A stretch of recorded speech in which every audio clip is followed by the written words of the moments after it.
شیخین کریمین حضرت سیدنا صدیق اکبر فاروق اعظم رضی اللہ عنہما پہ ہم حضور کو دیکھتے رہے، سرکار کا سر مقدس جھکا ہوا تھا اور آنکھوں سے آنسو جاری تھے اور کسی غم کا مظاہرہ تھا۔ صحابہ اپنے مقابلے میں لگ گئے کہ کہیں ہم سے تو کوئی ایسی کوئی بات سرزد نہ ہوئی، لیکن جو حجاج ہیں اللہ قبول فرما، انہوں نے وہ سفر دیکھا ہے کہ عرفات سے چلتے ہوئے جب مزدلفہ کے اندر حضور آئے ہیں تو حضور نے ایک بڑی مبارک مسکراہٹ سے اپنے چہرے کو ظاہر کیا اور حضور کا چہرہ بالکل کھل گیا۔ حضرت عمر کہتے ہیں میں نے حضور سے کہا کہ یا رسول اللہ یہ کیا ہے؟ فرما میں نے عرفات میں اپنی امت کے لیے دعا کی تھی کہ اللہ میری امت کے ظالم کو بھی بخش دے، مظلوم کو بھی بخش دے۔ فرمایا بظاہر سکوت تھا، لیکن جب مزدلفہ میں آ گیا تو اللہ رب العالمین نے اس دعا کو بھی قبول فرما لیا۔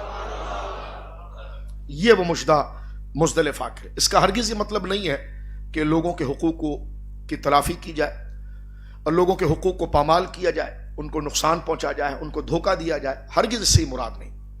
مراد اس سے یہ ہے کہ جو لوگوں کی کمٹمنٹ آپس میں حقوق ہے اس کی ادائیگی ہو، لیکن جو تاخیر اس نے اپنے انسانی اور تقاضۂ بشری سے اور اپنے کسر نفس سے اور اس نے اپنی شامت نفس سے اس نے جو کام کر دیا ہے، اللہ رب العالمین اسے معاف فرمائے، لیکن جو لوگوں کے حقوق ہے اس کو وہ ادا کرتا رہے۔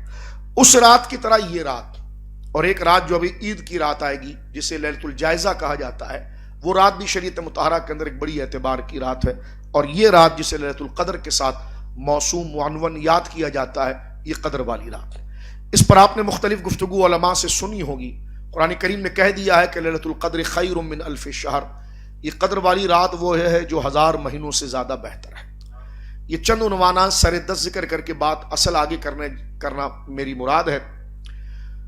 بات دراصل یہ ہے کہ شریعت مطہرہ کے اندر دینی دنیاوی اعتبار سے، کاروبار کے اعتبار سے یا دنیاوی مراسم کے اعتبار سے ایک دوسرے سے مقابلہ یہ کبھی پسندیدہ نہیں رہا کہ اگر آپ اچھا بزنس کر رہے ہیں تو میں آپ کو فلاپ کر کے آگے آ جاؤں، یا آپ 2 لاکھ کما رہے ہیں تو میں پوری کوشش کر کے 4 لاکھ کماؤں۔ ٹھیک ہے، آپ جائز طریقے سے اگر کما رہے ہیں تو یہ آپ کا دنیاوی معاملہ ہے۔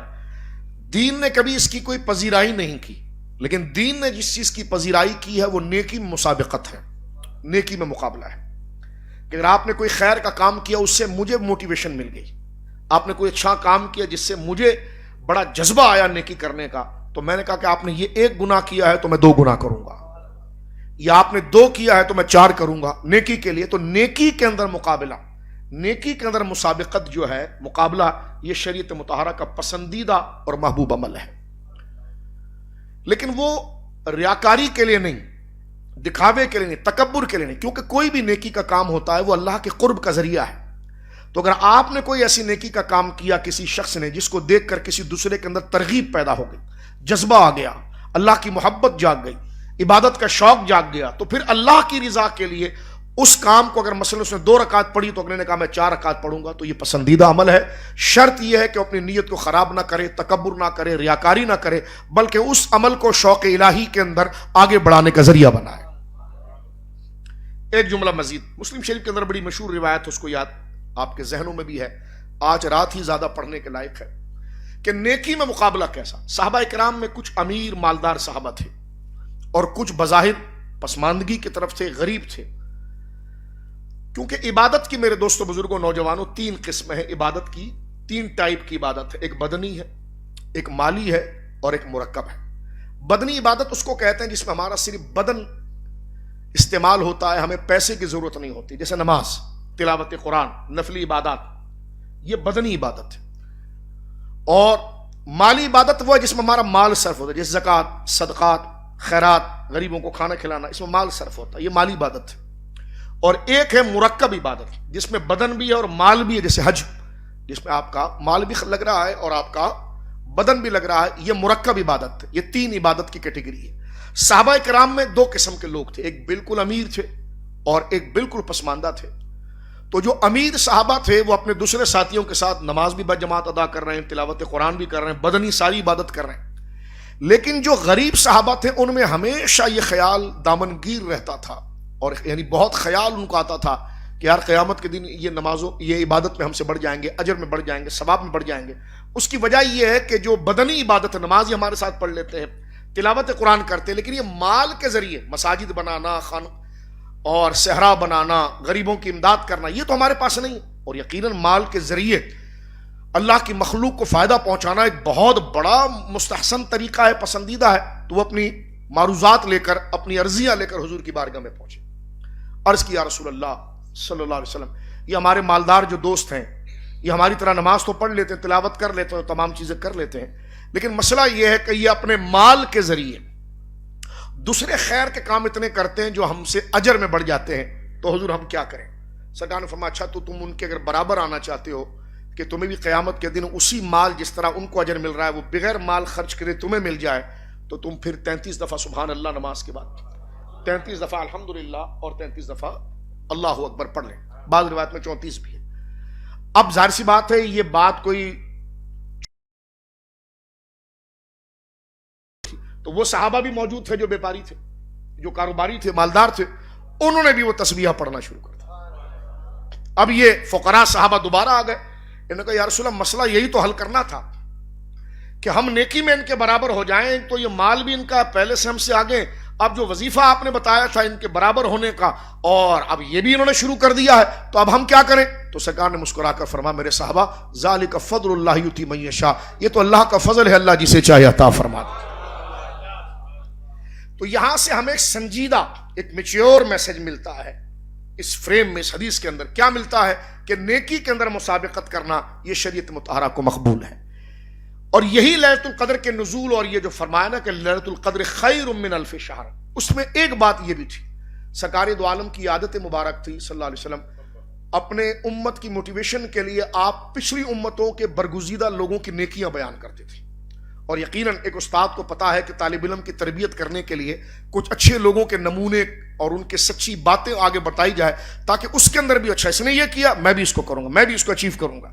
تو سرکار دو عالم صلی اللہ علیہ وسلم کی تبلیغ کا انداز یہ ہے کہ سرکار اکثر اپنے صحابہ میں نیکی کے جذبے کو اجاگر کرنے کے لیے اور بہت بڑا کوئی مقصد اچیو کرانے کے لیے پچھلی امتوں کی بات کرتے اور واقعات سچے بیان کرتے، اور قرآن کریم میں بھی اگر آپ دیکھیں تو قرآن کریم کا 30% سے زیادہ حصہ واقعات پر ہے۔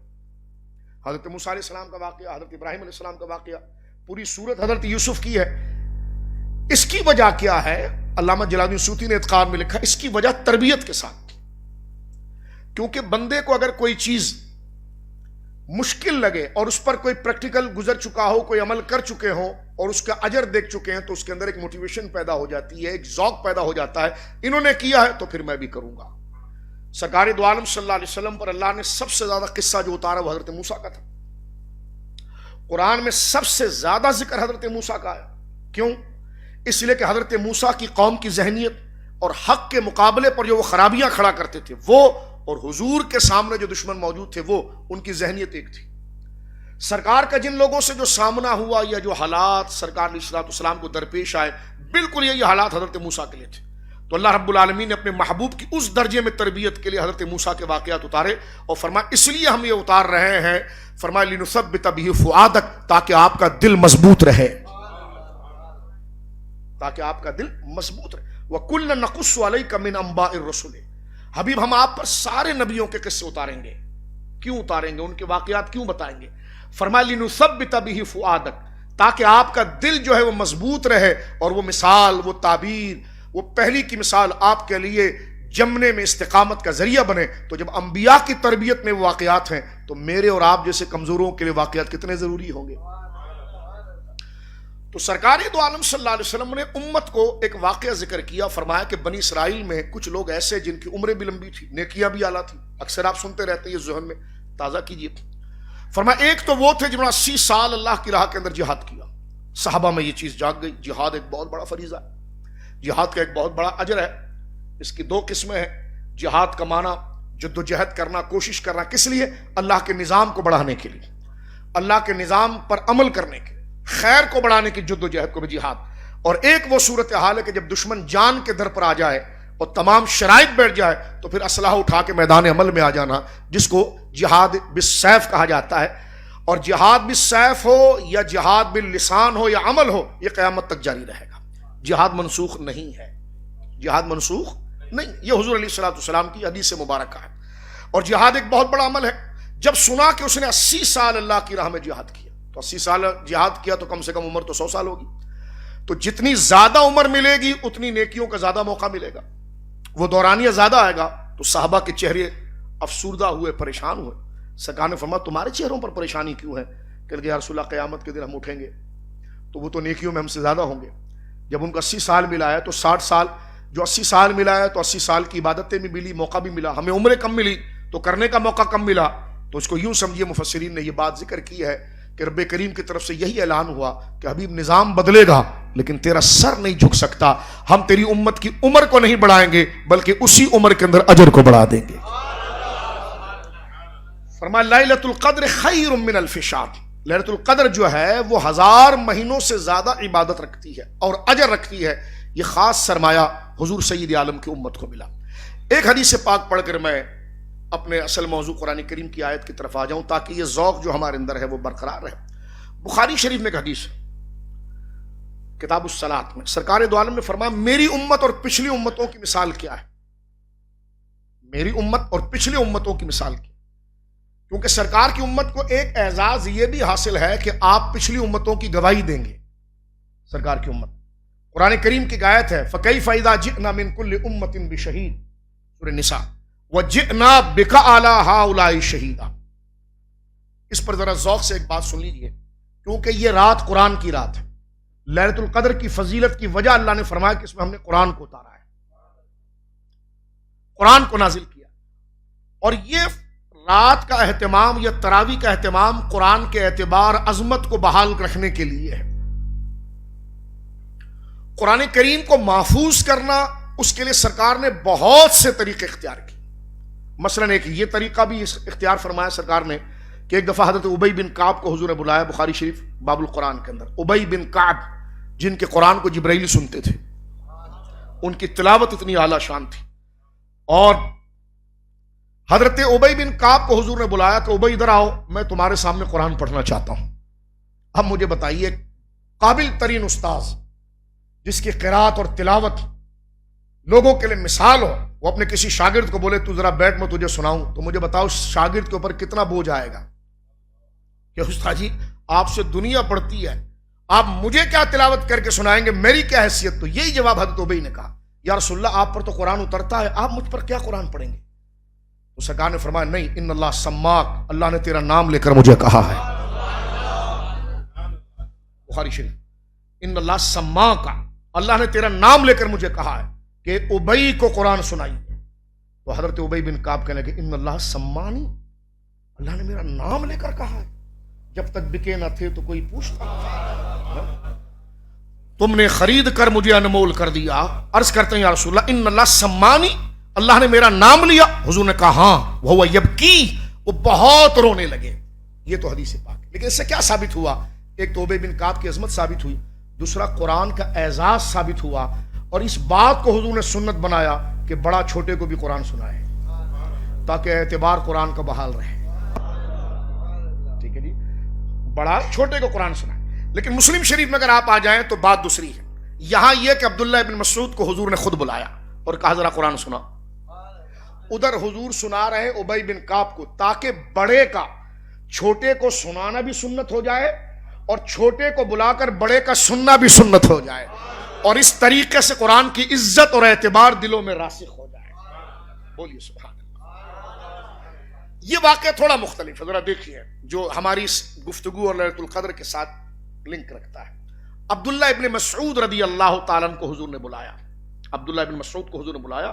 یہ بڑے جلیل القدر صحابی ہیں. میں حدیث پڑھنے سے پہلے ان کے مقام پر ایک جملہ کہتا ہوں کہ اللہ ان کے ذکر کے صدقے آج کی رات کو ہمارے لیلۃ القدر بنا دے.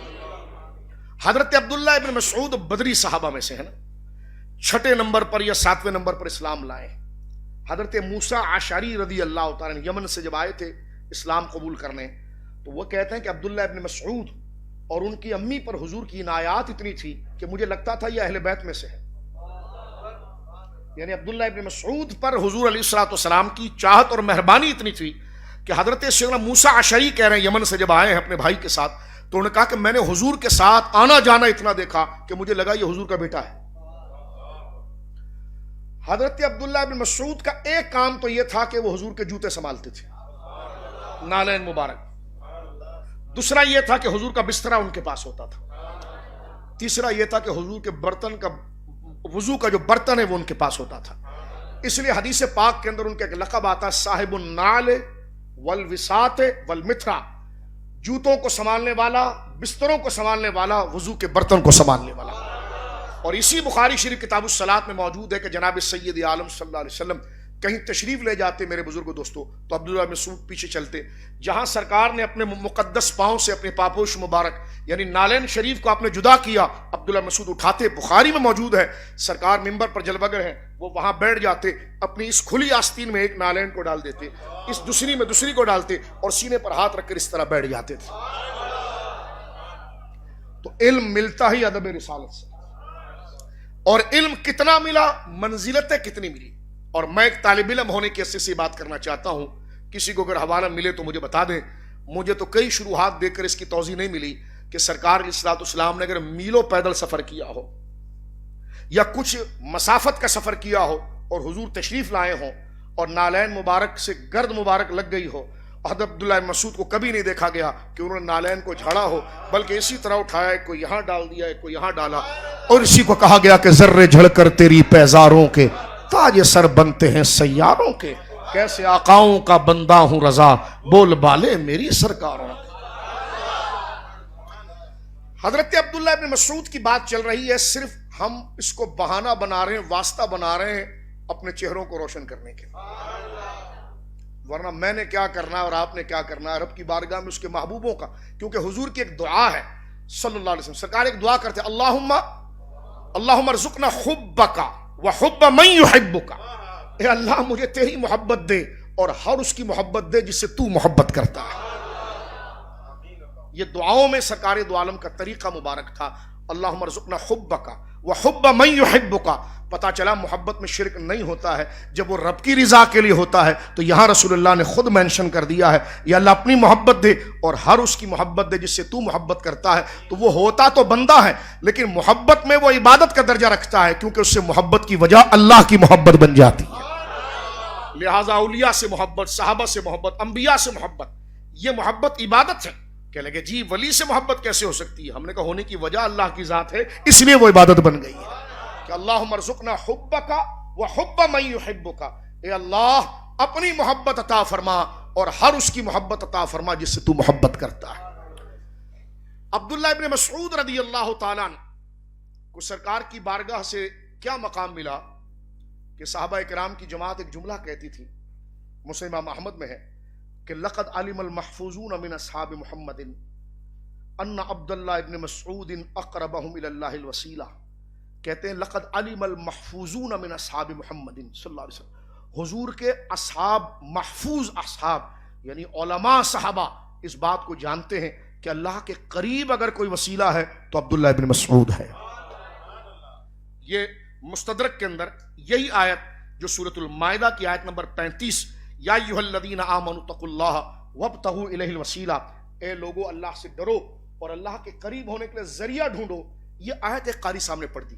توجہ، سامنے رسول اللہ کے صحابی حضرت حذیفہ بن یمان بیٹھے تھے، اور حذیفہ بن یمان وہ شخصیت ہے کہ جن کے سامنے بندہ آ جائے تو وہ سمجھ جاتے تھے کہ یہ مومن ہے کہ منافق ہے، اور ایمان اور نفاق یہ چہرے کی صفت نہیں، یہ دل کی صفت ہے۔ جب سرکار کی نالین اٹھانے والے روشن ضمیر ہے تو یہ شان ہے خدمتگاروں کی، سردار کا عالم کیا ہوگا؟ چمک تجھ سے پاتے ہیں سب پانے والے، میرا دل بھی چمکا دے چمکانے والے۔ بات کچھ گھوم رہی ہے، اس کی توضیح کے اندر پھر اس نقطے پر آ رہے ہیں۔ حضرت حذیفہ بن یمان بیٹھے ہوئے تھے، قاری صاحب نے بڑے خوبصورت انداز میں تلاوت کی، اعوذ باللہ من الشیطان الرجیم، بسم اللہ الرحمن الرحیم، یا ایھا الذین آمنوا اتقوا اللہ وابتغوا الیہ الوسیلہ الی آخرہ۔ سورہ المائدہ کی آیت نمبر 35 انہوں نے پڑھ دی۔ ایک شاگرد نے کھڑے ہو کر پوچھا صحابی کی تفسیر، حضور یہ وسیلہ کون ہے؟ اب حضرت حذیفہ سے پوچھ رہا ان کے شاگرد کہ حضرت صاحب یہ جو قرآن کہہ رہا ہے وابتغوا الیہ الوسیلہ، اللہ کے قریب ہونے کے لیے ذریعہ ڈھونڈیے، یہ کون ہے؟ تو حضرت حذیفہ بن یمان کہتے ہیں ان عبداللہ ابن مسعود اقربہم الی اللہ الوسیلہ، عبداللہ ابن مسعود جو ہیں وہ اللہ کے قریب سب سے بڑا وسیلہ ہے۔ یہ میں نے ان کی روح پاک سے فیض لینے کے لیے ان کے احوال کو تھوڑا سے ذکر کیا، تھوڑا اپنی نسبت کے ساتھ، کاش وقت ہوتا تو پورا دن ہم ان کی بات کرتے، اتنا مقام و مرتبہ اللہ رب العالمین نے انہیں عطا فرمایا۔ عبداللہ ابن مسعود، ادھر کیا تھا، ابی بن کعب کو حضور نے بلایا، کہا میرا قرآن سنو، قرآن کی رات ہے نا, میرا قرآن سنو. ادھر یہ مسلم شریف کتاب القرات میں ہے کہ سرکار نے حضرت عبداللہ ابن مسعود کو بلایا, اب مسعود ادھر آؤ, میرا جی چاہتا ہوں میں تیرا قرآن سنوں.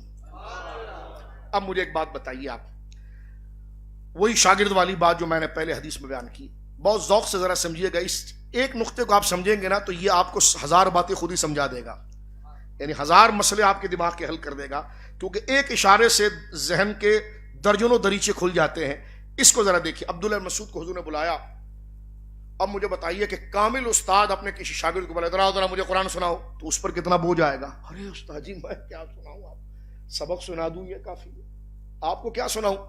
لیکن اگر استاد کہہ نہیں سناؤ تو وہ کہے گا یار جو پکی صورت یاد ہے وہی سناؤ,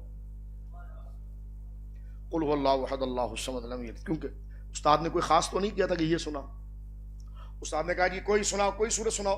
ایک تو استاد کا علم, پھر اس کا روب, اس کا دبدبا. عبداللہ اس کیفیت سے ذرا اس حدیث پاک کو سنیے اور کل کے روزے میں بھی اس کی لذت کو محسوس کریں میں اور آپ. عبداللہ ابن مسعود کو حضور نے بلایا, فرمایا اے ابن مسعود مجھے قرآن سنا. اب مجھے بتاؤ, بنتا یہی ہے کہ وہ آیت سناؤ جس کو بار بار وہ رٹتے ہوں گے, کیونکہ استاد جب شاگرد کو بلا کر پوچھے مجھے قرآن سنا اور کوئی قید نہ لگائے کہ فلاں جگہ سے سنا, تو شاگرد کہے گا یار ڈانٹ سے بچنے کے لیے وہی جگہ سناؤ جو پکی مجھے یاد ہے. مجھے بتائیے ایسا ہے کہ نہیں ہے, بتائیے ایسا ہے کہ نہیں. اب دیکھیے ابن مسعود کا ذوق کیا تھا. ہمارا سنی دعا کرتا کہ دعا خدا ان اللہ ملائکۃ یصلون علی النبی, ٹھیک ہے نا. وہ امام بالکل پکڑائی دیتا ہے یہ کون ہے, وہ جو بھی پڑھے گا یا ایھا النبی انا ارسلناک کے شاہدا سایہ, بس سارا قرآن مانتا ہے, لیکن وہ محبتوں شان مصطفیٰ والی عظمتیں پڑھتا چلا جاتا ہے. اب یہ ذوق دیکھیں, یہ اللہ کی عطا ہے, کوئی فرقہ واریت نہیں ہے. حضرت عبداللہ مسعود کو حضور نے بلایا اور بلا کر پوچھا مجھے قرآن سناؤ, تو ابن مسعود سامنے آئے. یہ کیفیت کے ساتھ جو میں نے آپ کے سامنے بیان کی ہے کہ استاد کون ہے, اور تو ابن مسعود آ کر آیت پڑھنے کے لیے قریب آئے, کہنے لگے حضور میں کیا سناؤں, آپ پر قرآن اترتا ہے. فرمایا نہیں, آج میرا جی چاہ رہا ہے کسی سے کچھ سنوں. ایک تو یہ کہ سنانا بھی سنت ہو جائے, سننا بھی سنت ہو جائے. دوسرا یہ کہ عبداللہ ابن مسعود کو جب حضور نے کہا مجھے سنا, تو پتہ ہے ابن مسعود نے کون سی آیت پڑھی, سورہ نساء کی آیت, فَكَيْفَ إِذَا جِئْنَا مِن كُلِّ أُمَّةٍ بِشَهِيدٍ وَجِئْنَا بِكَ عَلَى هَؤُلَاءِ شَهِيدًا. یہ پڑھنا تھا کہ حضور اتنے روئے, اللہ اکبر, سرکار کے چشمان کرم سے اتنے آنسو آئے. حدیث میں آتا ہے کہ آپ کی داڑھی مبارک سے وہ آنسو گزر کے سینے کی طرف آ رہے تھے. اس آیت میں تھا کیا, اس کا معنی کیا ہے؟ عبداللہ مسعود پڑھ رہے ہیں فَكَيْفَ إِذَا جِئْنَا مِن كُلِّ أُمَّةٍ بِشَهِيدٍ. اللہ فرما رہا حبیب وقت کیسا ہوگا جب ہم ہر امت میں سے گواہ لائیں گے. جس کو وہ فالو کرتا تھا, ہر نبی کو بلائیں گے, ادھر آؤ تمہاری امت نے کیا کیا, موسیٰ تمہاری امت نے کیا کیا, ابراہیم تمہاری امت نے کیا کیا, عیسیٰ تمہاری امت نے کیا کیا علیہ الصلوۃ والسلام. فَكَيْفَ وہ وقت کیسا ہوگا, فَكَيْفَ إِذَا جِئْنَا جب ہم لائیں گے ہر امت میں سے ایک گواہ, وَجِئْنَا بِكَ عَلَى هَؤُلَاءِ شَهِيدًا, اور پھر اس گواہوں پر تجھے سردار اور گواہ بنا کر لائیں گے. کیا کہا گیا سرکار کے لیے, انسان حیران ہو مرتبہ و مقام. اللہ عالم الغیب و شہادہ ہے, وہ ہر چیز کو جانتا ہے, لیکن اس کا نظام عدالت یہ کہ ہر نبی کو بلائے گا اور ہر نبی سے پوچھے گا اپنی امت کے بارے میں گواہی دو, اپنی امت کے بارے میں گواہی دو. فرمایا فَكَيْفَ إِذَا جِئْنَا مِن كُلِّ أُمَّةٍ بِشَهِيدٍ. وہ وقت کیسا ہوگا محبوب جس وقت ہم ہر امت پر اس کے نبی کو گواہ بنا کر لائیں گے, اور وہ نبی کہے گا میری امت نے یہ کیا یہ کیا یہ کیا یہ کیا. فرمایا اس نبی کی صداقت کے لیے کیا کریں گے, وَجِئْنَا بِكَ عَلَى هَؤُلَاءِ شَهِيدًا. اس نبی کی سچائی کے لیے مصطفیٰ بھیج تو تجھے سب سے آخر میں رہے ہیں, لیکن علم اتنا دیا ہے کہ موسیٰ کی صداقت کی گواہی پھر تو آ کر دے گا, نوح کی گواہی تو دے گا, آدم کی گواہی تو دے گا, عیسیٰ کی گواہی تو دے گا. اب سوال کرو حضور تھے نہیں, گواہی کیسے دیں گے؟ میں نے کہا یہ موضوع میرا نہیں ہے, لیکن غور کرنا ہے, اس پر توجہ کرنا. یہ مسئلہ اتنا آسان نہیں ہے کہ ایک کان سے سن کے کوئی بھی کومنٹس فیس بک پر دے دو. یہ قرآن کی آیت سامنے رکھیں. فرمایا فَكَيْفَ إِذَا جِئْنَا مِن كُلِّ أُمَّةٍ بِشَهِيدٍ. اس آیت کا روب آپ دیکھیں, سرکار روئے کس لیے ہے؟ علماء نے لکھا کہ رونے کی وجہ ایک یہ تھی کہ یہ منصب جلیل جو ملا یہ کسی کو نہیں ملا. سرکار نے اس نعمت کے شکرانے پر آپ کے آنسو سانسو جاری ہو. علامہ ابن حجر اسقلانی نے فتح الباری میں اس کے نیچے یہی لکھا ہے. رونے کی وجہ کیا ہے؟ فرمائیے رونا اللہ کے حضور شکرانے کے لیے تھا, کہ حضرت آدم سے لے کر عیسیٰ تک اولین و آخرین میں کسی کو یہ منصب نہیں ملا. ساری امت کھڑی ہے، اس نے خیر کام کیا یا شر، اس کو خدا جانتا ہے. لیکن اللہ ان نبیوں کو بلائے گا، موسیٰ تمہاری امت میں کتنے لوگ تھے، بتاؤ انہوں نے کیا کیا. عیسیٰ تمہاری امت میں تمہارے ساتھ کیا کیا. نوح تمہاری امت نے کیا کیا. ذوالکفل کیا کیا. یحییٰ کیا، یحییٰ زکریا کیا کیا. وہ سب کہیں گے مولا یہ کیا یہ کیا یہ کیا یہ کیا یہ کیا. تو رب کو پتا نہیں تھا؟ پتا ہے. یہ نظام عدالت اور یہ شان کے لیے. پوچھنا علم کی نفی نہیں ہوتا، یہ نظام عادل اور ایک طریقے اور ہیبت کو بتانے کے لیے ہوتا ہے. جب ہر نبی اپنی امت کی اچھائی اور برائی بیان کرے گا، اب وہ نبی ہیں تو سچے، لیکن امت سوال جڑ کر کہے گی ایسا نہیں ہے، ہم نے ایسا نہیں کیا، یہ کیا بات کر رہے ہیں. تو اللہ رب العالمین جل وعلا کہے گا ہاں موسیٰ یہ تو یہ کہہ رہے ہیں، تم کیا کہو گے. انہوں نے کہا وہ امت مصطفیٰ بتائے گی ہم نے کیا کیا تھا. حضور کی امت آ کر کھڑی بخاری شریف، وہ کہیں گے یا اللہ موسیٰ نے سچ کہا، عیسیٰ نے سچ کہا، ابراہیم نے سچ کہا، یہ دوسرے جھوٹ بول رہے ہیں. وہ آ کر کھڑے ہو کہیں گے تم تو ہمارے دور میں ہی نہیں تھے، تم کیسی گواہی دے رہے ہو. تو کہیں گے ہم گواہی دے رہے ہیں مصطفیٰ کی گواہی پر. اور یہ آیت نازل ہو گئی فَكَيْفَ إِذَا جِئْنَا مِن كُلِّ أُمَّةٍ بِشَهِيدٍ. حبیب وقت کیسا ہوگا. اللہ علم کی قدر سے اس بات کو سنیے، مسکراہٹ سے نہیں، غور سے سنیے. توجہ ہے اس پورے علم پر، اس باتوں پر ہمیں کامل اعتماد ہے. اس لیے تھوڑے سے وقت میں یہ عبارت پڑھ رہے ہیں ہم آپ کے ساتھ. یہ آپشنل چیزیں نہیں پڑھ رہے ہیں، یہ ضروری چیزیں ہیں. سرکار کے رونے کی وجہ پر علامہ عینی نے بھی لکھا ہے، اور علامہ ابن حجر اسقلانی جو بخاری شریف کے دو بڑے سلطان محدثین ہیں، جو شارح اور 5 صدیوں سے انہی کی کتابوں کی تشریحات اور ان کی تعبیر سے حدیثوں کو سمجھا جاتا ہے. علامہ ابن حجر کہتے ہیں حضور کا رونا ایک تو اس لیے تھا، آپ کے آنسو جو جاری ہوئے یہ اللہ کے حضور شکر کے لیے تھا کہ مولا یہ عزت و مقام تو خود عالم الغیب و شہادہ ہے، اور میری گواہی پر تو لوگوں کے فیصلے کرے گا. تو یہ سرکار کی عظمت و شان اور یہ علم پر دلیل ہے. توجہ ہے. علامہ ابن حجر تمام مفسرین کو پڑھیے، وہ کہتے ہیں حضور گواہی کس چیز کی دیں گے. فرما بما عملتم و فعلتم، جو عمل انہوں نے کیا تھا، جو فعل انہوں نے کیا تھا. اور اسی کو مسئلہ حاضر نادر کہتے ہیں کہ حضور امت کے اعمال پر کو جانتے ہیں، اسی مسئلے کو کہتے ہیں بما عملتم و فعلتم. ان لوگوں نے جو کیا تھا، جو عمل کیا تھا. ہماری شب قدر تو ایسی تقریر ہوتی ہے بھائی، حضور کے ذکر سے ہی لیلۃ القدر ہو جاتی ہے. بات سے دل کانپتا ہے. امت کے لیے تھا، کیونکہ امت کے کمزور معاملات ہیں، بدعملیاں، یہ حضور سید عالم کے سامنے تھی. علماء نے لکھا کہ یہ رونا حضور کا جو تھا امت کی بدعملیوں کی وجہ سے تھا، اپنی امت کے لیے. توجہ ہے. اس پر اللہ رب العالمین نے فرمایا وَلَسَوْفَ يُؤْتِيكَ رَبُّكَ فَتَرْضَىٰ. حبیب ہم تجھے اتنا دیں گے کہ تو راضی ہو جائے گا، ہم تجھے اتنا دیں گے کہ تو راضی ہو جائے گا.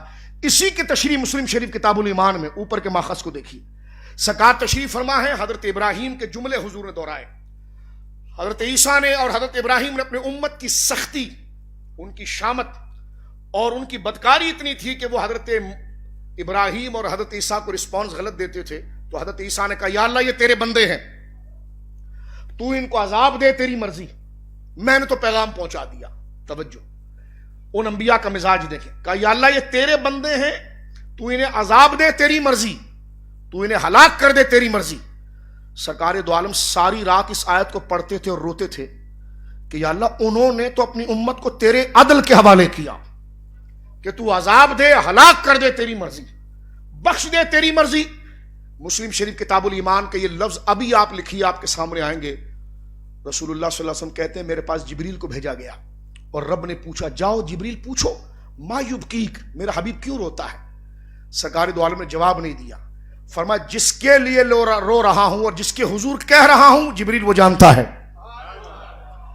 جبریل امین پھر آئے. مسلم شریف اسلام کی سب سے بنیادی کتابوں میں سے مسلم شریف کتاب الایمان میں ہے کہ رسول کریم کے پاس جبریل دوبارہ آ کر ایک جملہ کہتے ہیں کہ اللہ نے یہ بشارت دی ہے سنرضیک فی امتک، سنرضیک فی امتک ولا نسوک. آپ روئیں نہ، سنرضیک فی امتک ولا نسوک. اللہ آپ کو آپ کی امت کے معاملے میں راضی کر دے گا، ناراض نہیں کرے گا. یہ صحیح مسلم شریف کی صحیح حدیث ہے، اور یہاں پر حدیث پاک مکمل ہو جاتی ہے. غور کیجئے گا قرآن کے حوالے سے. اللہ نے کیا فرمایا سنرضیک فی امتک ولا سوف یرضیک، سنرضیک اللہ آپ کو راضی کرے گا، سنردی کا ان قریب راضی کرے گا. جب مضارع پر سین آ جائے تو معاملہ قریب کا. سنردی کا فی امتی، ان قریب اللہ آپ کو راضی کر دے گا، فی امتی کا آپ کی امت کے معاملے میں، ولا نسو کا اور ناراض نہیں کرے گا. امام سیوطی نے کمال جملہ لکھا ہے، فرمایا رب نے دو باتیں کی ہے، آپ کو آپ کی امت کے بارے میں راضی کر دے گا، ناراض نہیں کرے گا. راضی کرے گا، ناراض نہیں کرے گا. اب دیکھو دیکھنے والے کہاں تک دیکھتے ہیں. امام سیوطی رحمہ اللہ کہتے ہیں راضی کرے گا ایک الگ بات ہے، سنردیک فی امتک، آپ کو اللہ ان قریب آپ کی امت کے لیے بولیے راضی کرے گا. ولا نسوک اور ناراض نہیں کرے گا. فرما صرف راضی ہی کی بات پر بات مکمل نہیں تھی، یہ آگے نسوک کیوں کہا؟ امام سیوطی کمال کا جملہ لاتے ہیں جو مزاج رسول کو جانتے ہیں. فرماتے یہ دو جملے کی وجہ یہ تھی کہ اللہ ان قریب آپ کی امت کے بارے میں آپ کو راضی کرے گا، یعنی آپ کی امت کے ایسے بڑے گروہ کو بغیر حساب کتاب کے جنت دے گا جو احادیث موجود ہے. اور ولا نسوک اور ناراض نہیں کرے گا، یعنی گناہگاروں کو بھی بخش دے گا. اور اسی کے نیچے امام نووی کا حاشیہ ہے جو ہمارے مدرسوں میں پڑھائی جاتی نا، مسلم شریف. اسی حدیث کے نیچے آپ دیکھیے وہ کہتے ہیں اتنا میٹھا کلام رب نے کسی سے نہیں کیا، اتنا محبت کا کلام رب نے کسی سے نہیں کیا جس طرح حضور سے کیا. حبیب روتا کیوں ہے؟ ان قریب ہم تجھے تیری امت کے بارے میں راضی کریں گے اور ناراض نہیں کریں گے. تو یہ سرکار دو عالم صلی اللہ علیہ وسلم کا حضرت عبداللہ بن مسعود کا وہ آیت پڑھ کر آپ کا گریہ فرمانا جو تھا میرے دوستو بزرگوں، وہ امت کی مغفرت کے لیے تھا اور اس احساس کے لیے تھا. اور اللہ نے جو جملہ کہا نا، یہ جو حدیث پاک کے اندر جو حدیث قدسی بن رہی ہے کہ اللہ آپ کو ناراض نہیں کرے گا. ایک جملہ یہاں پر کہہ کر آگے بڑھ رہا ہوں. ایک دفعہ حضور تشریف فرما ہے صلی اللہ علیہ وسلم. اکثر ہمارے دوست اس موضوع کو زیادہ پڑھتے ہیں، جبکہ یہ احادیث موجود ہے کہ حضور اپنی امت کو جانتے ہیں. بولو سبحان اللہ. جاننے کو کہتے ہیں عالم، عالم ہی کو حاضر کہتے ہیں. نہیں سمجھا میری بات غلط ہے تو ریکارڈ ہو رہی ہے. المفردات القرآن دیکھیے آپ، عربی لغت دیکھیے. جاننا اردو میں کہتے ہیں، جاننے والے کو کیا کہتے ہیں؟ عالم. عالم کی دوسری تعبیر حاضر کی ہوتی ہے. اہل سنت جب حضور پر حاضر کا لفظ بولتے ہیں تو عالم کے معنی میں بولتے ہیں، یعنی حضور امت سے غافل نہیں ہے. یہ طلباء سن لیں اس مسئلے کو، یہ ذرا سلیس. اسی بات کو سعد الفاضل نے سورۃ الاحزاب یا ایھا النبی انا ارسلناک کا شاہدہ کے تحت لکھا، حبیب ہم نے آپ کو، اے غیب کی خبر دینے والے، ہم نے آپ کو حاضر ناظر بنایا. شاہد کا معنی کیا؟ حاضر ناظر سے مراد کیا؟ آپ کی امت کے اعمال پر آپ کو اطلاع دی ہے. تو جاننے کو عالم کہتے ہیں اردو زبان میں، جو ہم کہتے ہیں جاننا، اس جاننے کو عربی زبان میں کیا کہیں گے؟ عالم. اور عالم ہی کی عربی میں دوسری تعبیر کیا ہے؟ حاضر. جب امتی یہ کہے کہ حضور حاضر ہیں، اس کا مطلب مجھ سے غافل نہیں. فریاد امتی جو کرے حال زار میں، ممکن نہیں کہ خیر بشر کو خبر نہ. اس مسئلے کو ذرا سمجھیے، الجھا دیا جاتا ہے جذبات کے اندر. میں نے ایک بہت ہی آسان سی تعبیر پیش کی، آپ کو درجنوں جگہ کام آ جائے گی. تو جاننے، پھر سن لیجئے ذرا، جاننے والے جو اردو میں ہم کہتے ہیں بھائی فلاں فلاں کو جانتا ہے، اس کو عربی میں کہیں گے یہ عالم ہے اس کا. اور عالم ہی کی دوسری تعبیر کیا بنے گی؟ حاضر. کیونکہ ایک لفظ کی دوسری تعبیر بولیے بنتی ہے. اب سنیے، سرکار بیٹھے ہوئے ہیں علیہ الصلوۃ والسلام، اور میدان محشر کا ایک منظر حضور نے ذکر کیا، اور یہ بخاری شریف کتاب الحوض میں، کتاب الکوثر میں موجود ہے. بعض دوست اس کو اگر دیکھیں نا، سمجھنا چاہے تو ساری باتیں سمجھ میں آ سکتی ہے، ٹھیک ہے، نہ سمجھنا چاہے تو نہ آ سکتی ہے. توجہ آپ کی. نہ سمجھنا ہو تو ایک بزرگ ہوا میں اڑ رہا تھا، تو اس خاتون نے سمجھنا نہیں تھا تو کہا اس لیے ٹیڑے ٹیڑے اڑ رہے ہیں. مثال سمجھیے نا، آپ نے سن رکھی ہے نا، دہرانے کی ضرورت تو نہیں ہے. لیکن ان کو ماننا نہیں تھا، تو ماننا نہیں تھا تو کرامت کو بھی ٹیڑھا ٹیڑھا کہہ دیا.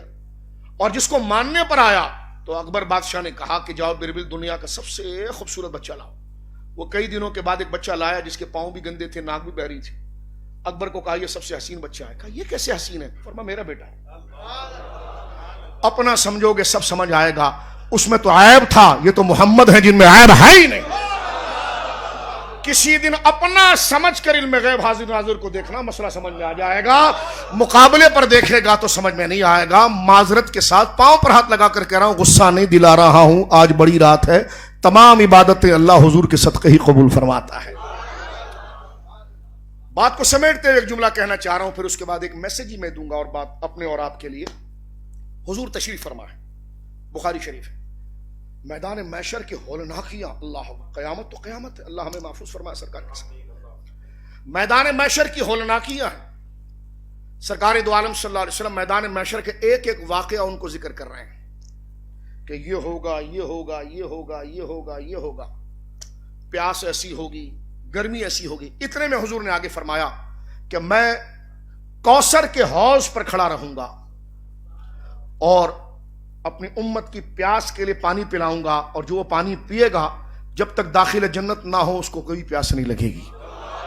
لمبا عرصہ فرمایا، اور فرمایا اس کے برتن جو ہے ستاروں کی طرح ہوں گے، ساری بخاری شریف کے اندر موجود ہے۔ اور اس میں حضور نے فرمایا کہ کچھ لوگ میرے پاس آئیں گے، توجہ ذرا، کچھ لوگ میرے پاس آئیں گے۔ آج جو نپٹنے والی بات ہے وہ نپٹا ہی دیتے ہیں۔ کچھ لوگ ہمارے پاس آئیں گے، جب وہ میرے پاس آ کر پانی کے لیے آئیں گے تو میں ان کو دینا چاہوں گا، تو رب فرمائے گا حبیب نہیں، ان کو نہیں دینا۔ وما تدری ما احدث بعدک، حبیب آپ محض اپنی عقل اور معیار سے اس بات کو نہیں جانتے کہ انہوں نے آپ کے بعد امت میں کیا کیا تھا۔ یہ لبادہ تو اچھوں کا اڑ کر آ رہے ہیں، توجہ ہے، لیکن یہ آپ کے نہیں ہیں۔ سرکار کہیں گے سحقن سحقن، دور ہو جاؤ، دور ہو جاؤ، اور حضور ان کو دور کر دیں گے۔ کئی بات اس پر ہو سکتی ہے، وقت نہیں، کچھ لوگوں کا ذہن ذرا نازک ہے، تو میں ان تمام ڈیپ کی باتوں کو چھوڑ کر موٹی بات کر دیتا ہوں۔ ایک دوست کہنے لگا کہ آپ تو کہہ رہے تھے وہ کیف کہ حضور علیہ الصلوۃ والسلام سب کو جانتے ہیں، تو یہاں تو حدیث میں موجود ہے۔ میں نے کہا آپ نے میری تقریر شاید نہیں سنی، میں نے سورہ نساء کی آیت پڑھی تھی، فَكَيْفَ إِذَا جِئْنَا مِنْ كُلِّ أُمَّةٍ بِشَهِيدٍ۔ میں نہیں کہہ رہا، قرآن کہہ رہا، حبیب ہر امت کے اوپر ایک گواہ بنا کر ہم لائیں گے، اور آپ کو ان پر گواہ بنا کر لائیں گے۔ کہا حدیث میں تو یہ آیا ہے، تو میں نے کہا سمجھنے کی میں اور آپ کوشش نہ کریں اس کو۔ ڈرائنگ روم میں بیٹھ جائیں، چائے کی پیالی لینے بیٹھ جائیں دوستوں کے ساتھ، سمجھنے کی کوشش کریں، اپنا سمجھ کر سمجھنے کی کوشش۔ فوراً ابھی پڑھی نہیں روایت اور سوال کھڑا کر دیا، تو میں نے کہا ایسی جذباتیت نہیں ہونی چاہیے۔ ایسے تو کئی معاملات سوشل میڈیا پر چل رہے ہیں اور آپ اپنے لوگوں کی 10 تعبیریں کر رہے ہیں، تو میں نے کہا حضور سید عالم کے معاملے کے فوراً ایسا، تو آپ سامنے کون بندہ ہے اس کو چھوڑیے، لیکن ذکر ذات مصطفیٰ کر اس پر غور کیجئے، جن کے لیے جبریل کو بھول کے بھیج کر راضی کیا جاتا ہے۔ رونا نہیں حبیب، ہم تجھے تیری امت کے بارے میں راضی کریں گے، ناراض نہیں کریں گے۔ جس کے اس قدر ناز اور مقام بارگاہ الہی کے اندر ہے، ایک حدیث پڑھ کر فوراً نتیجہ نکال دیا جائے۔ کہنے لگے کہنا کیا چاہتے ہو؟ میں نے کہا آپ کیا کہنا چاہتے ہیں؟ وہ کہنے لگے کہنا یہ چاہتے ہیں کہ حضور جانتے نہیں، حضور جانتے نہیں۔ میں نے کہا یہ تو تصویر کا ایک رخ ہے، یہی بات 8 سے 10 جگہ پر ذکر کی گئی ہے۔ کہنے لگے ہاں۔ میں نے کہا تمام ٹیکسٹ اور تمام کتابیں سامنے رکھیں، اسی مضمون کو 10 جگہ ذکر کیا گیا ہے، اور ان 10 جگہ کہیں مختصر کہیں زیادہ، اس کو ایک جگہ کر کے پھر نتیجہ نکالیے۔ کہنے لگے کہنا کیا چاہتے ہیں؟ میں نے کہا کہنا یہ چاہتا ہوں کہ البدایہ کے اندر روایت موجود ہے، جب حضور یہ حدیث پڑھ رہے تھے تو حضرت ابو دردہ ساتھ بیٹھے ہوئے تھے۔ سنیے، ابو دردہ رونے لگے، کہنے لگے یا رسول اللہ صلی اللہ علیہ وسلم دعا کیجئے میں ان میں سے نہ ہو جاؤں جو حوض پر آپ کے جام سے محروم رہے۔ تو سرکار نے یہ نہیں کہا ہاں ہاں میں اب رب سے کہتا ہوں، بلکہ حدیث میں ہے، سرکار نے دیکھ کر فرمایا کیسی دعا، انک لست منہم، تو ان میں ہے کم۔ میں نے کہا کیا یہ جملہ تشریفی نہیں کر دیتا کہ فریاد امتی جو کرے حال زار میں، ممکن نہیں کہ خیر بشر کو خبر نہ ہو۔ لہٰذا میرے دوستو بزرگو، یہ جو رات ہے خلاصہ ان تمام گفتگو کا لکھا، یہ صرف حضور کی عظمت اور شان کو بحال رکھنے کے لیے اللہ رب العالمین نے اس امت کو عطا فرمایا۔ اور ایک جملہ میں پیش کر دیتا ہوں، وقت بہت تیزی سے گزر گیا اور مکمل بھی ہو گیا۔ وہ جملہ یہ ہے کہ آج کی رات ہمیں کیا سکھاتی ہے؟ لیلۃ القدر کا مقصد کیا ہے؟ لیلۃ القدر کا مقصد ہے کہ ان بشارتوں کو بڑے درد دل سے میں تمام بھائیوں کی خدمت میں مؤدبانہ عرض کروں گا، نوجوان بچوں کو جو اسکول کالج یونیورسٹیوں کے ہیں، اور میرے بھائی ہیں اور مجھ جیسے جو عام لوگ بیٹھے ہیں۔ اس محفل کا مقصد کیا ہے؟ ان بشارتوں کو سن لینا، 1000 مہینوں سے زیادہ عبادت کے لائق۔ کیا مطلب ہے؟ مطلب یہ ہے کہ منزل ملی نہیں، منزل شروع ہوئی ہے۔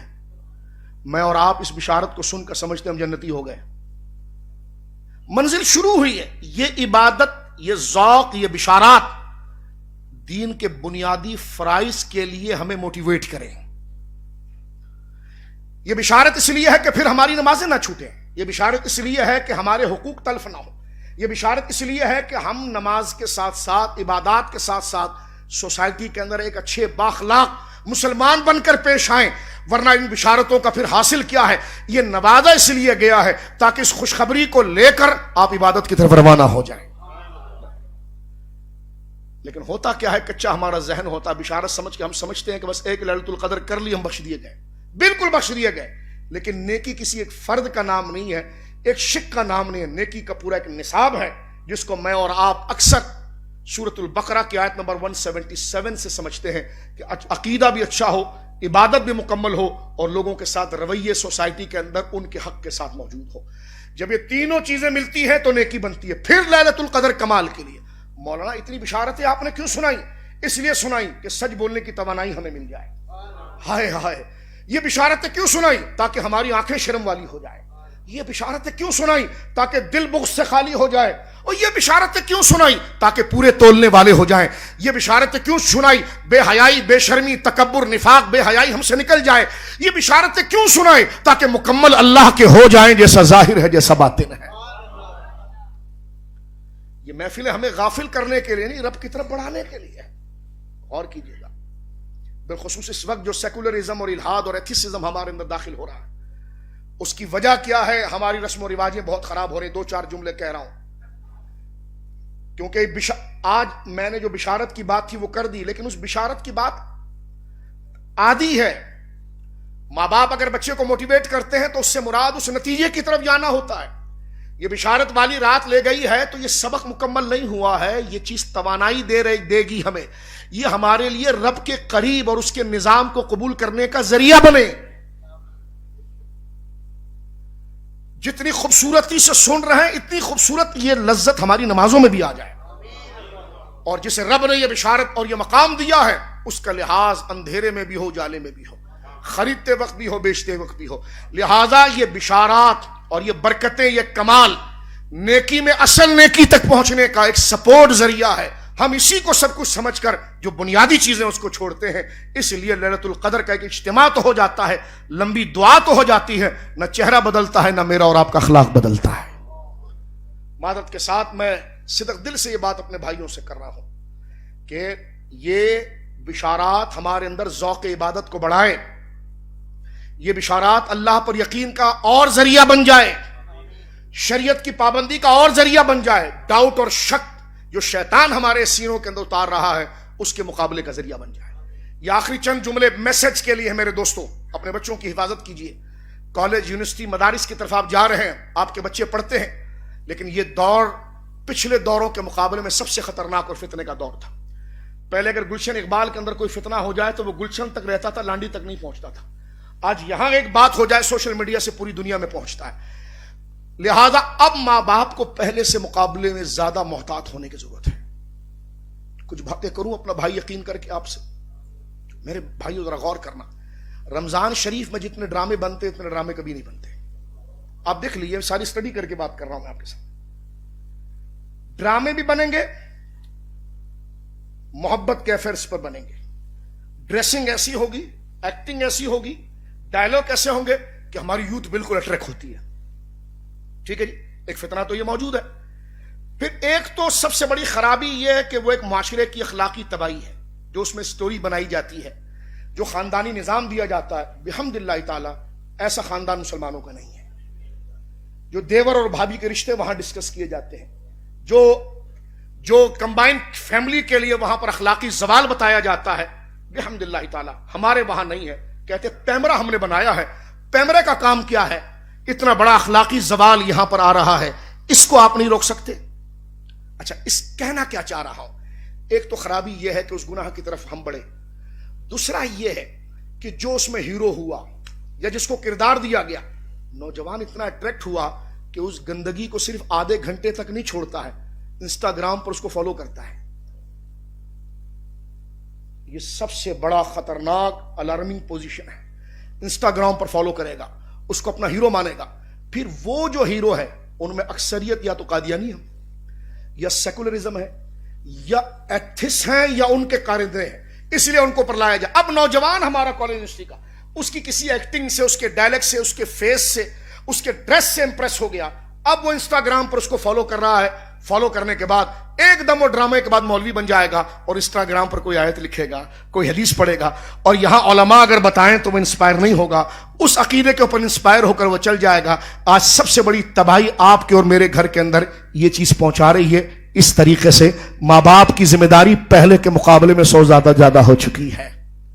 یہ آج کا میسج ہے۔ ایک بات اور اس میں نام لے سکتا ہوں، میری زبان نوک پر ہے، اور ہم جب نام لیتے ہیں نا تو آپ تو کان ٹھنڈے کر کے چلے جاتے ہیں۔ میں چند لوگوں کی بات کر رہا ہوں، بزرگوں اور بااعتماد لوگوں کو مستثنا کر کے۔ اس کے بعد ہمیں پتا ہے کہ ہمارے کندھوں پر پہاڑ کیسے رکھا جاتا ہے۔ کیوں بولا؟ ہم نے کہا بولا اس لیے کہ چوکیدار کا کام ہی غصہ کرنا ہوتا ہے، اور چوکیدار اگر غصہ نہ کرے تو وہ غدار ہوتا ہے۔ اس کی چوکیداری غصہ نہیں، وہ غصہ ہی وفاداری ہوتا ہے۔ کیوں بولا؟ تو ہم نے کہا اتنے کمال، اتنا اٹریکٹ کر کے گمراہ کرنا، توجہ ہے۔ ایک بات تو یہ ہے۔ دوسرا یہ ہے میرے دوستوں بزرگوں، سیکولرزم کا ایک خالص جو آج میرے اور آپ کے اندر داخل ہو چکا ہے۔ سیکولرزم یہ لاسٹ سٹیج ہے بندے کو انکار خدا کی طرف لے جانے کا۔ انکار خدا، ملحد، ایتھس جو خدا کا انکار کرتا ہے، یہ ایک دم نہیں ہوتا، یہ سٹیپ در سٹیپ ہوتا ہے۔ پہلا سٹیپ لبرل کے بعد سیکولر جب وہ بنتا ہے، سیکولرزم کا مطلب یہ کہ اپنی زندگی کے کسی حصے سے خدا کو نکالنا۔ مثلا کھانا پینا میری زندگی کا حصہ ہے، پڑھنا میری زندگی کا حصہ، موت میت ہوتی ہے وہ رسم میری زندگی کا، بولیے نا، پاؤں پر ہاتھ لگا کر بولتا ہوں، بولیے، آگ گھر تک آ چکی ہے، غور کریں آپ۔ شادی بیاہ میری زندگی کا، بزنس میری زندگی کا، گیدرنگ دوستی میری زندگی کا۔ اب یہ ان حصوں پر انسان کی زندگی فل ہوتی ہے۔ اب میں نے اور آپ نے غور کرنا، یہ شب برات کے اندر صرف فضیلت کو لے کر گئے، لیکن اس زندگی کے کس شعبے میں خدا ہے؟ خدا نہیں ہے۔ صرف نماز میں بھی خدا نہیں ہے، صرف مسجد میں جوتا وہاں اتارا ہے، اس کے بعد تجارت میں خدا، وہ ہماری مرضی چلتی ہے۔ شادی بیاہ میں خدا کا حکم، ہماری مرضی چلتی ہے، ہماری برادری، ہماری رسمیں۔ تو جہاں سے زندگی کے جس شعبے سے خدا کا حکم نکلے گا، وہ شعبہ سیکولر ہو گیا، اور اس سے مراد یہ ہے کہ میری مرضی چلے گی، جو میں کروں گا۔ اور قرآن کیا کہتا ہے میرے بندو؟ قل ان صلاتي ونسكي ومحياي ومماتي لله رب العالمین۔ حبیب کہو میری نماز، میری قربانی، میرا جینا، میرا مرنا، یہ پورا دائرہ صرف اللہ کے لیے ہے۔ میری شادی ویسے ہی جیسے اللہ رسول کہیں گے، شریعت، میری موت میت کی رسمیں وہی جیسے اللہ رسول کہیں گے، میرے بچوں کی تربیت کا بنیادی حصہ وہی جو میرے اللہ رسول کہیں گے، میری تجارت کے اندر فوقیت ترتیب وہی جو اللہ رسول کہیں گے، میرے بول چال میں وہی چیز پسند کا ذریعہ ہوگی جو اللہ رسول کہیں گے، لوگوں کے ساتھ اور نجی محفل میں بیوی بچوں کے ساتھ بیٹھ کر بات، میرا وہی ٹاپک ہوگا جو اللہ رسول۔ اس طریقے سے اگر آپ اپنے آپ کو انگیج کریں گے، مصروف کریں گے اللہ کی یاد میں، تو لیلۃ القدر مل گئی۔ میں اور آپ اس میں شامل ہیں۔ اور اگر زندگی کے جس شعبے سے، مثلا غور کریں، 2-4 منٹ کی بات ہے، ہمارے وہاں شادی بیاہ سے تو اللہ رسول کا نظام گیا۔ آپ ہماری شادی بیاہ دیکھیں تو آپ کو کہیں سے نکلے گا یہ مسلمان ہے۔ ایک گیدرنگ، ایک گیٹ اپ، ایک بیٹھنا، توجہ ہے۔ میں ایک جگہ گیا نکاح پڑھانے کے لیے، تو ایک چھوٹی سی بچی سامنے تھی، اس کے یہ ہاتھ پورے نظر آ رہے تھے، پیٹ نظر آ رہا تھا۔ تو میں نے نام سنا، میں نے اس کے باپ سے کہا کہ نام کیا ہے؟ تو اتنی بزرگ اور نیک خاتون کا نام تھا کہ مجھے نام لیتے ہوئے ڈر لگتا ہے۔ تو میں نے کہا لباس کیسے پہنایا آپ نے؟ جن کا پہنایا ان کا نام کیوں نہیں رکھا؟ نہیں سمجھے؟ جن کا ڈریسنگ آپ کو پسند ہے تو نام ان کا کیوں نہیں رکھا؟ نام تو آپ نے کس کا رکھا؟ اور ماحول بچے کو کیا دیا؟ تو کچھ پڑھے لکھے تھے، مجھ سے کہنے لگے یہ تو مکلف ہے، یہ تو غیر مکلف ہے، اس بچی پر شریعت تو نہیں چلتی۔ میں نے کہا حضور آپ تو مکلف ہے نا، یہ خود تو نہیں پہن رہی، آپ پہنا رہے ہیں۔ غور کیجئے اس چیز کو میرے دوستوں بزرگ۔ اس سے ہوتا کیا ہے؟ ہمارے ایک دوست ہے، وہ کہنے لگے بڑی دلچسپ بات ہے، پوری نظام کو سمجھنے کے لیے، غور کرنے کے لیے، لیلۃ القدر کا پیغام۔ وہ کہنے لگے میت میں گیا، میں ایک میت میں گیا، اللہ بخشے، غور کیجئے، کہنے لگے درمیان میں پردہ لگا ہوا تھا، خواتین بہنیں ادھر بیٹھی ہوئی تھے، مرد ادھر بیٹھے ہوئے تھے، تلاوت قرآن ہو رہی تھی، خواتین کے سر پر دوپٹہ تھا، مرد بیٹھے ہوئے تھے۔ تو میں نے کہا بھائی پردہ ہٹاؤ، پردہ ہٹاؤ۔ کہنے لگے عجیب بات کر رہا ہو، پردہ کیسے ہٹائیں؟ یہ تو ناجائز و حرام ہے. کہنے لگے کچھ دنوں کے بعد اس گھر میں ہی شادی تھی تو کچھ بھی نہیں تھا. تو کیا کیا غم کا خدا اور ہے اور شادی کا خدا اور ہے. اس قدر منافقت کے بعد صرف سوئم 40واں اور دعا لمبی لمبی دعا کے اجتماع سے کام ہو جائے گا؟ نہ ایسا نہیں. یہ خود کو دھوکہ دینا ہے, یہ خود کے ساتھ فریب کرنا ہے. لمبی دعائیں بری چیز نہیں, یہ ہوتی رہیں گی, لیکن اس کا مقصد یہ نہیں ہے کہ سارے کام اس قسم کر کے صرف دعا حل ہوگا. لیلۃ القدر کا مقصد یہ ہے, یہ خوشی کی نور لے جا کر زندگی کے سارے شعبوں میں ہم نے بکھیرنا ہے. اللہ کی یاد کے لیے ہم نے بکھیرنا ہے. بات یہاں پر یہ آخری جملوں کی فہرستوں میں سے کہ یہ ہے, جب میری اور آپ کی زندگی کے کسی بھی شعبے سے اللہ کی شریعت نکلی نا, تو اتنے تو میں اور آپ سیکولر ہوئے. جہاں سے العیاذ باللہ, یہ بڑے غور کی بات, یعنی ہم خدا سے غافل ہو کر ہم جس کو تانا دے رہے ہیں کہ میرا جسم میری مرضی, تو آپ نے شادی بھی تو ایسی کی, صرف اس سلوگان کو کیوں گالی دے رہے ہیں, اس بات کو کیوں برا کر رہے ہیں؟ آپ اپنے گھر کی ڈریسنگ دیکھیں, اپنی شادی بیاہ کی رسمیں دیکھیں, رواج دیکھیں. توجہ ہے. اس کا خطرہ کیا ہے مولانا صاحب؟ میں نے کہا خطرہ یہ کہ زندگی کے ایک شعبے سے خدا نکلے گا تو دوسرے سے بھی ہم نکالیں گے, تیسرے سے نکالیں گے, چوتھے سے, اور حل کیا ہے؟ بندہ ملحد ہوگا اور کہے گا میری زندگی میں خدا ہے نہیں, میں خود ہی ہوں. وہ الحاد پر جو بندہ پہنچتا ہے وہ یہاں سے پہنچتا ہے. ماں باپ کی بڑی شدید ذمہ داری ہے اپنے بچوں کو لاڑ پیار یاری کر کے ان کو سمجھایا جائے. کہتے ہیں یاری کیسے کر سکتے؟ میں نے کہا اسی طرح یاری کرو کہ جب وہ کراؤلنگ کرتا تھا آپ نے اس کو چولہے کے قریب جانے سے روکا, چھری سے قریب روکا, آگ سے قریب روکا. آج بھی وہ اسی نادانی کے شعور کے اندر ہے. ماں باپ کی ذمہ داری ہے مار پیٹ گالی گلوچ کے بغیر لاڑ پیار یاری کر کے ان کو ماحول پہنچا کر, ایسے مبارک ماحول کے اندر قرآن و سنت کے قریب لا کر, رسول اللہ کے قریب لا کر ان کو صحیح روشنی صحیح اجالا بتایا جائے, تاکہ جو مصنوعی آرٹیفیشل اجالا ہے ان کو پتا چلے کہ یہ زہر قاتل ہے, کہ یہ شہد دکھا رہا ہے اور زہر پلا رہا ہے. یہ بہت ضروری چیز ہے میرے دوستو بزرگوں. اس گفتگو کا آخری پہلو یہ ہے, ہمارے وہاں طریقے سے ڈراموں کی میں نے بات کی آپ کے سامنے, دیگر اور چیزوں کی, اس قسم کے فلم باقاعدہ بنائی جاتی ہے, چیزیں کی جاتی ہیں. اور مسلمان وہ ہے کہ جو کلمہ شریف پڑھ لیتا ہے تو وہ نبی کے نام سے پہچانا جاتا ہے, اس کی پسند بھی نبی کی اور اس کی نفرت بھی نبی کی وجہ سے. یہ چیزیں ہیں. اگر یہ چیزیں نہ ہو تو بالکل سکون سے جائیے. لیلۃ القدر کسی کام کی نہیں, کیونکہ لیلۃ القدر وہ ہوئی نہیں. لیلۃ القدر کا معنی صرف محض رات نہیں ہے, اس رات کے اندر اس پیغام, اس احساس اور اس حیا کو قبول کرنا ہے. میرے دوستو بزرگوں, ہمارے وہاں سماجی کام کا ایک بہت بڑا رواج ہے اور ہونا چاہیے. کتنے اچھے لوگ ہیں جو غریب کو کھانا کھلائیں, دل سے دعا نکلتی ہے. ایسا ہے کہ نہیں بولی؟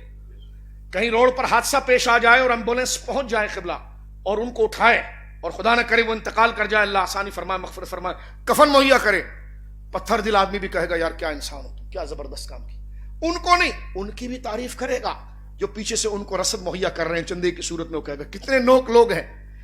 ہم اس کا نہیں انکار کر رہے ہیں, ہم انکار اس کا کر رہے ہیں کہ کام دکھانے میں سارے اچھے ہیں, لیکن نعرہ ہوتا ہے میرا دین انسانیت ہے. سلوگن کیا ہوتا ہے جی؟ میرا دین, میرا دین. میں کہا نہیں حضرت صاحب, دین انسانیت نہیں ہوتا, دین اسلام ہوتا ہے. جب میں اپنی سیاسی جماعت کے علاوہ کسی نام کو اپنے اوپر برداشت نہیں کرتا تو ہائے حیا آئی تو دنیا والوں کی آئی, رب کے لیے نہیں آئی. میرا تعارف انسانیت نہیں, میرا تعارف اسلام سے ہے, اور اسلام ہے جو دین کے سارے دستور سکھاتا ہے, انسانیت کے حقوق سکھاتا ہے. ایک بندے مجھ سے الجھ گئے, کہنے لگے اس میں کیا حرج ہے مولانا صاحب, اگر یہ کہا جائے کہ دین میرا اسلام ہے اور دین انسانیت ہے, اس میں حرج کیا ہے؟ میں نے کہا حرج اس میں یہ ہے کہ دین انسانیت کا مطلب یہ ہے کہ جو اچھا لگے گا میری زندگی کے اندر, جو مجھے پسند آئے گا وہ میں کروں گا, اور دین اسلام کا مطلب یہ ہے کہ میری زندگی اسی قانون میں چلے گی جو اللہ رسول کو پسند ہے. یہ بنیادی فرق ہے, اور یہ لبرل اور سیکولرزم کا پہلا زہر. دیکھو اٹریکشن کتنی, میرا دین انسانیت, کیسا للچایا ہوا سلوگن ہے, لیکن وہ دکھ کر کہاں پر لے جانا چاہ رہا ہے. اور بھائی اسلام کے سے بھی بڑا کوئی انسانیت کا خادم ہے کیا؟ اسلام لکھنے کے بعد کوئی کمی رہ گئی کہ انسانیت کو لکھا جائے؟ اسلام وہ جو محیط ہے, جو انسان تو انسان, جانور بے جانوں تک کے حقوق کو بیان کرتا ہے. میرا دین اسلام ہے, میرا دین انسانیت نہیں, دین اسلام, دین.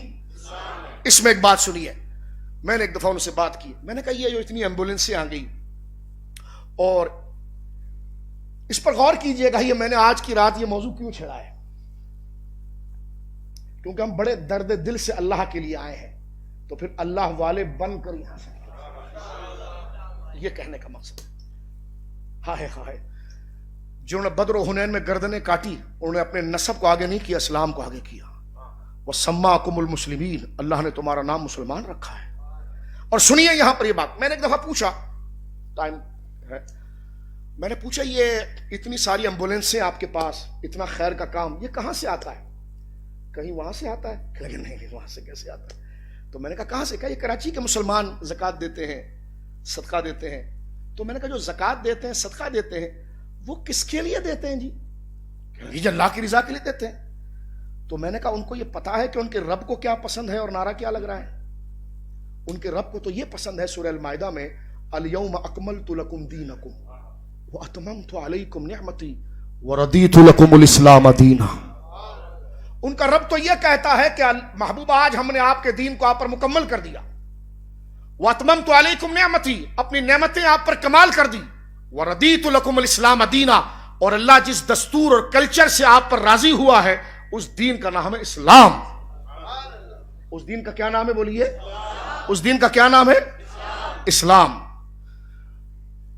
اور اسلام سورہ المومنون کی 10 آیتوں کے اندر موجود ہے۔ میں 3-4 باتیں یہاں پر عرض کروں گا، میں اور آپ اپنے ذہن میں بٹھائیں۔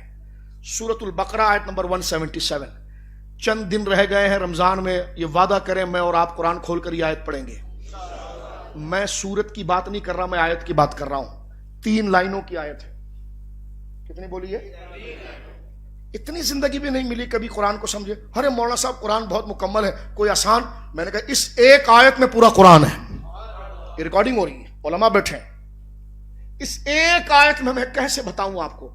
اس ایک آیت میں سارا دین ہے، اور وہ آیت نمبر 177 پارہ نمبر 2 سورۃ البقرہ، لیس البر ان تولوا وجوہکم قبل المشرق قبل المغرب۔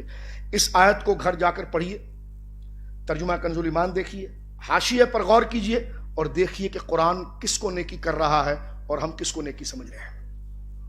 یہود کا ایک طریقہ تھا کہ وہ نیکی کے نصاب میں سے ایک نیکی کر لیتے تھے اور 9 سے فارغ۔ آج میں بھی اور حاجی کر رہا، ہم اچھے نمازی ہو گئے، لیکن جھوٹ بھی چل رہا ہے، مس کمٹمنٹ بھی چل رہی ہے، جعلی چیک بھی چل رہے ہیں، فراڈ بھی چل رہا ہے۔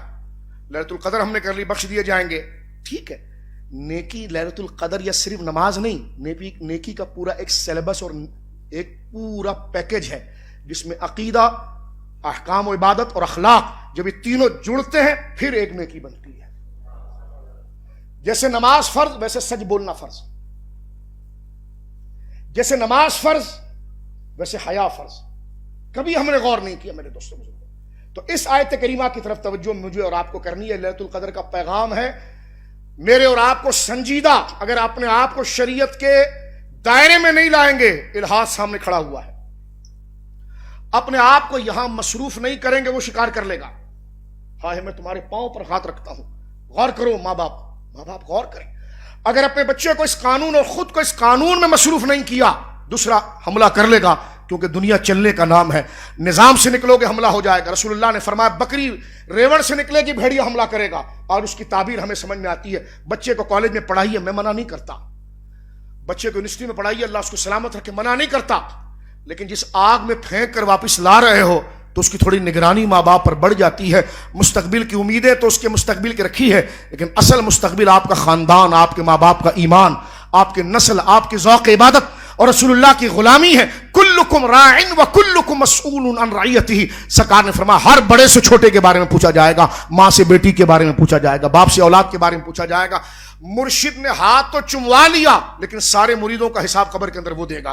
عالم اپنے مقتدیوں کا جواب دے گا، باپ اپنے شاگردوں کو دے گا، 26 کروڑ عوام کا حساب ان کا لیڈر دے گا۔ یہ رسول اللہ نے بتایا کہ ہر بڑے سے ماتحت کے بارے میں پوچھا جائے گا۔ یہ ہے لیلۃ القدر۔ آیت نمبر 177 ایک دفعہ مل کر کہیے، تقریر ختم کرتے ہیں۔ آیت نمبر 3-4 بار کی ہے، یعنی ہمارے لیلۃ القدر کا ہوم ورک۔ سورۃ البقرہ آیت نمبر 177، سورہ آل عمران آیت نمبر 14، زُيِّنَ لِلنَّاسِ حُبُّ الشَّهَوَاتِ مِنَ النِّسَاءِ وَالْبَنِينَ۔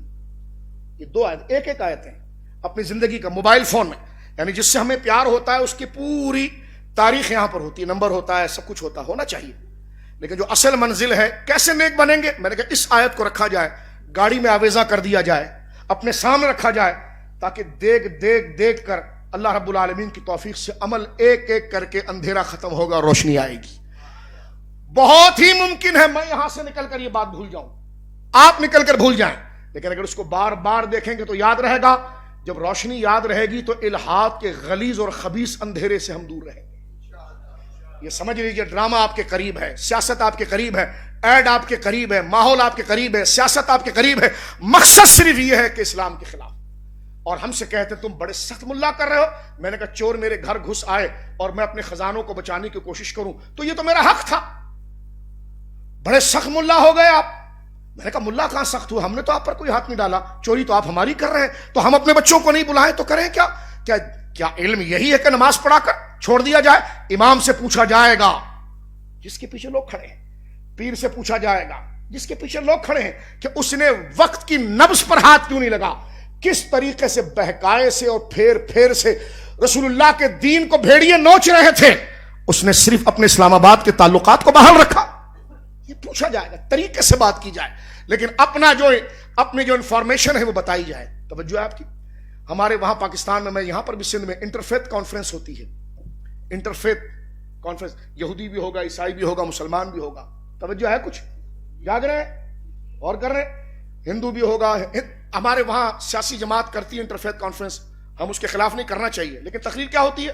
20 کے 20 لوگ آئیں گے، اسلام ہندوؤں کے یہ حقوق بتاتا ہے، اسلام یہودیوں کے یہ حقوق بتاتا ہے، اسلام عیسائیوں کے یہ حقوق بتاتا ہے، اسلام سکھوں کے یہ حقوق بتاتا ہے۔ میں نے کہا اسلام کیا ہوتا ہے پہلے یہ تو بتا دیں۔ نہیں سمجھا؟ نہ توحید کا ذکر، نہ رسول اللہ کی شریعت کا ذکر، ڈائریکٹ ایک طرفہ ٹریفک چلانا۔ اسلام ہندوؤں کے یہ حقوق بیان کرتا ہے، نہیں اسلام اپنا کیا حق بیان کرتا مولانا؟ کیونکہ کانفرنس تو انٹرفیتھ تھی نا، ہر بندہ الگ الگ جگہ پر مستقل تھا۔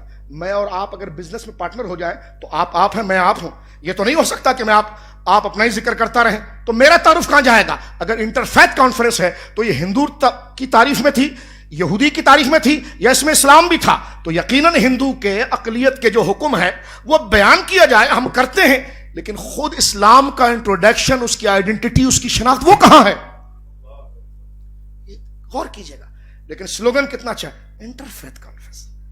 وزیر تعلیم شرکت کریں گے، صدارت کریں گے، نئی بات ہوگی تو اسلام پر نہیں ہوگی۔ توجہ ہے؟ اس لیے وزیر اعلیٰ جا کر سندھ میں اگر مندر کے آگے گھنٹے بھی بجا دے، ایک آواز نہیں اٹھے گی۔ باقاعدہ آپ کا وزیر اعلیٰ مندر میں جا کر پوجا کر رہا ہے، میں نے کہا یہ انٹرفیتھ نہیں ہے۔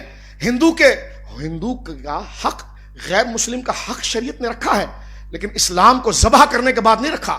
یعنی جب آپ نے شرک کر لیا تو پھر کیا ہندو کے حقوق؟ آپ تو ادھر ہی چلے گئے۔ آپ اگر مسلمان تھے تو توحید کا لحاظ آپ کے اندر نہیں۔ یہ بات اگر ہم کریں، آپ نے وزیروں کے خلاف بات کر دی، ہم نے کہا رب کا سب سے بڑا حق اس کی یکتائی تھا۔ رسول اللہ نے کہا شرک کرنا خدا کو گالی دینے سے برا ہے۔ اگر یہ نہیں تو مجھے دل فسانی کو کیا کہو گے، غوث اعظم کو کیا کہو گے، کربلا کو کیا کہو گے؟ اسلام کو تم نے ذلیل کر دیا اور غیروں کو نواز دیا۔ غیروں کے حقوق بتاؤ، لیکن اسلام کی آئیڈینٹی بھی تو بتاؤ۔ میری ماں سیدہ عائشہ سے پیغام آخری یہ ہے، غور کر رہے ہیں آپ؟ ان موضوعات پر بھی کبھی غور کیا کریں، کیا ہوتا ہے ہمارے ساتھ۔ اور یہ آگ یونیورسٹیوں سے ہوتے ہوئے گھروں تک پہنچ چکی ہے۔ میں پڑھانے کا منع نہیں کرتا، لیکن اس بات پر غور کرنا۔ وقت گزر رہا ہے، کہاں مل کر یہ باتیں کریں گے؟ کوئی سیاسی جماعت نہیں بنانا چاہ رہے ہیں، مسئلہ یہ کہ ان لیلۃ القدروں کا حاصل کیا ہے؟ کیوں لمبی دعائیں کر رہے ہیں آپ؟ کیوں قرآن پڑھ رہے ہیں؟ آئیے پیغام کے لیے ایک آخری 1 سے 2 منٹ کی بات۔ میری ماں سیدہ عائشہ سے کسی نے کہا حضور کا اخلاق کیا تھا، حضور کی طبیعت کیا تھی، حضور کا اخلاق کیا تھا؟ میری ماں نے کہا خلقہ قرآن، حضور کا اخلاق قرآن تھا۔